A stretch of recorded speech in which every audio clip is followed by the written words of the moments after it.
An important dynamic to understand with covert narcissists as it pertains to things like cheating behaviors is that they project their lustful thoughts onto other people. It's an interesting dynamic I observed with someone I knew. The first time I saw this, and I didn't understand it like I do today. But you see, the covert narcissist with lustful thoughts will experience that the object of their affection is the one causing that. They'll feel like they're being seduced. I watched this gentleman look across the bar and he told me, "Look at that. Look at this. That woman wants me." And I looked and I look at the person and I'm like, just a normal woman sitting there. But you see, when he's experiencing this person fawning over him, he's being flattered. He's making eye contact and he's acting like charming and he's acting giddy. And he literally manifests that because you see it occurs like a high level of confidence or charisma because in his mind, he's actually a victim. Now, a victim doesn't mean like, victimized by a perpetrator, but victim is a relationship to something that you're at the effect of.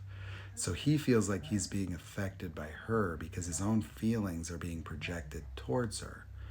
And see, he was telling me, this is my problem. Everywhere I go, all these women want me. It's something I experienced with a woman I dated once, right? Where she was oh my God, she tortured me. But you see, that's why they're victims to men. Because you see, they take their lustful feelings and they project them onto you as if you're causing them based on your feelings. And so the feelings that they're having, they imagine other people are having because their limited emotional development means that when they manufacture the architecture, the experience of another person that they're observing, their feelings always are those people's feelings. And so they are reacting and responding to something that isn't real, yet the way they're behaving induces the other person. And so if it's a female, she'll have these lustful thoughts. She projects them onto a man in the workplace. She'll be giddy and like she'll be reacting and fawning, acting or feeling as if that person's causing this to her. And then that will induce the other person to start engaging with them. And then it will manifest into a potentially inappropriate engagement. And that woman could ruin a marriage and then feel like they were a victim. And then when they go to another man, they'll feel like these men take advantage of them. Because you see, the narcissists, their emotions are often projected and also reflected. And so they live in a world where, they're always projecting their feelings onto other people and manufacturing and manifesting circumstances based on these experiences. See, if you want to have a way of relating to it, look at what happens to you in a guilt trip, right? Your emotional reactions transform your reality, give you tunnel vision. Those feelings of guilt, they really have nothing to do with what's actually taking place other than you're being triggered by what's taking place. But the guilt you're feeling is not really the right emotion. And so it causes an outcome in your life that is not really good for you because your decision making is influenced by feelings that are not appropriate for the moment. And so with the covert narcissists, especially the cheaters, they experience almost victimhood to all these people that want them all the time, without taking accountability, responsibility that they're the ones generating this experience. But see, that's the challenging thing with the mind, is that the wakeful experience that we have is adulterated by these powerful emotional experiences. And so for the covert narcissist, they genuinely experience a loss of power when it comes to others because their emotions are, reflected off of those other people.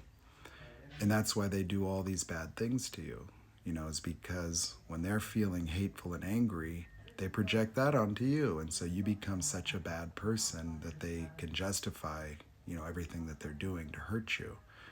But you see, their pain is also something that they experience, is coming from you, and so their own pain they're projecting onto you and making you the villain, and then they're also experiencing this pain, and so they enter into this no man's land. That's why they have to destroy people, betray people, hurt people, because they live in a very distorted, dissociated experience that has no connection to any objective realities.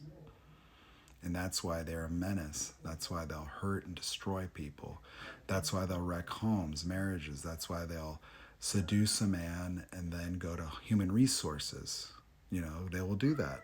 Like there's probably a proliferation of, harassment suits and problems for people professionally that unknowingly engaged with a person that seduced them, but that person in their experience was seduced by them. And so that woman could end up acting like a victim, talking to the wife, I can't believe it. Everything you told me, I believed you felt this way for me, and I'm no, no, no, no, no.